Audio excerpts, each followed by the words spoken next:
We are first going to start by drawing a graph. Our x-axis will be our quantity and our y-axis will be our price.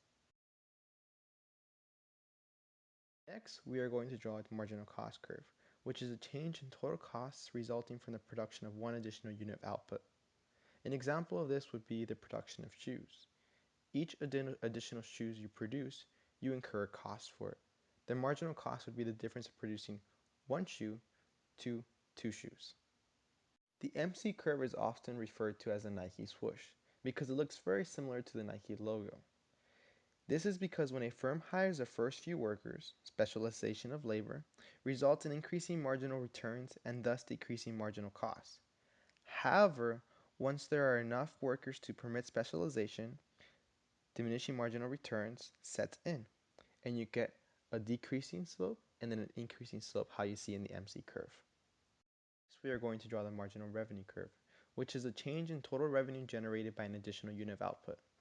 In this graph, the perfect competition graph, the marginal revenue does not change and is completely the same throughout the whole graph, making it a horizontal slope.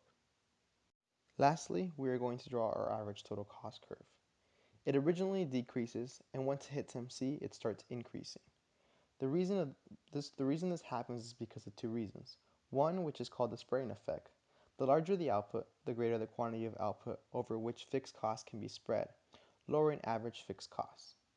And two, the diminishing returns effect. The larger the output, the greater the amount of variable input required to produce additional units, which increase average variable cost. The minimum cost output is the quantity of output at which the average total cost is the lowest. At the minimum cost output, average total cost is equal to marginal cost. Profit maximizing quantity is where MC equals MR.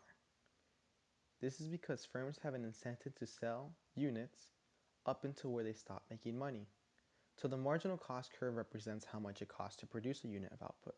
The marginal revenue is how much they're making for each unit of output they sell. Up until that point, they are making a profit. Once MC equals MR, they are no longer making a profit and have thus maximized their profits.